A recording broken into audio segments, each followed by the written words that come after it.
Нийслэлийн хэмжээнд яг одоогор хичнээн нийтийн байрнууд байгаа талаар тооцоо байхгүй. Бараг өдөр бүрэл нэг барилга барьж байна гэд хэлцдэггүй. Иргэд хямдун мөн шаардлагатай нөхцөл бага учраас амьдрах сонирхол ихтэй. Тиймдээ ч энэ төрлийн бизнес эрхлэгч олшиж байгаа төдийгүй шинээр нийтийн байрнууд баригдаж байна.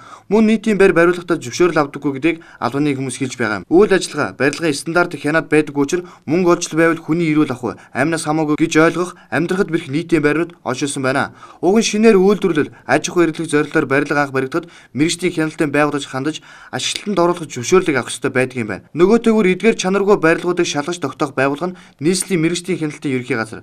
Холбогдох албаны хүний яриагаар иргэдээс гомдол ирж түүний дагуу шалгалт явуулах ёстой байдаг юм байна. Иргэд хямд үнэтэй байрнаас гарах хүсэлгүй байдаг учраас зарим нэг асуудал төр чимээг өнгөрдөг байна. Манай байгууллагаас бол одоо аливаа нэгэн барилга байгууламжийг одоо барьж эхлэхэд бүх бичиг баримттай танилцаад техникийн нөхцөл сургууль төслөд танилцаад засгийн газрын 72 дугаар тогтоолын авсралтаар өгсөн барилга байгууламжийг барилгад хөрвүүлэх зөвшөөрөл олох журмын дагуу барилга хүсэлтийн ажлыг хөрвүүлэх зөвшөөрөл олгох юм аа. Одоо гэр оролдлууд бол сүүлийн үед бол одоо ингэ сонсогдоод байгаа оюутны байр энэ байдаг тийм ээ, хөлсөл суулгадаг бас нийтийн зориулалтаа байр энэ гэсэн тийм гэр оролдлууд тийм гарч ирээд байгаа.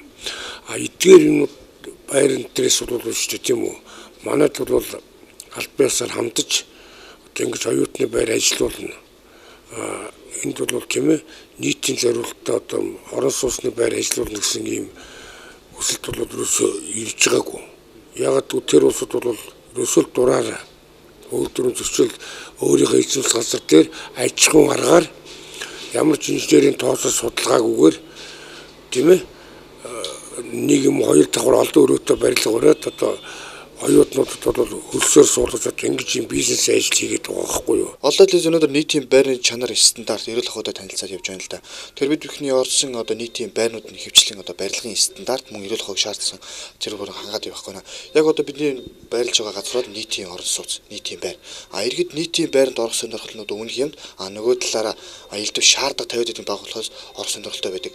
Гисэн хэдийч нийтийн байрнууд нь одоо мэргэжлийн хяналтын газарт барилга барихтаа анх барихтаа стандарт мөн эрүүл ахуйг шаардсан хангасан байдлаа танилцуулж барилга барих хэрэгтэй байдаг. Гэтэл эдгээр нийтийн байрнуудын эзнүүд нь бол ерөөсөө тийм шаардлагыг бол тавьж байгаагүй, өөрсдөө дур зоргоороо барьдаг байна. Тиймдээ ч одоо хяналтанд ор баригддаггүй учраас одоо нэг иймэрхүү дүр зураг бол нийтийн байрнууд анхааралтай байна л да. Тэгэхээр цаашдаа мэргэжлийн хяналтын байгууллага нийтийн байрнуудын талаар одоо хяналт тавьж эдгээр байгууллагуудыг одоо хинж явахаар болж байгаа юм байна.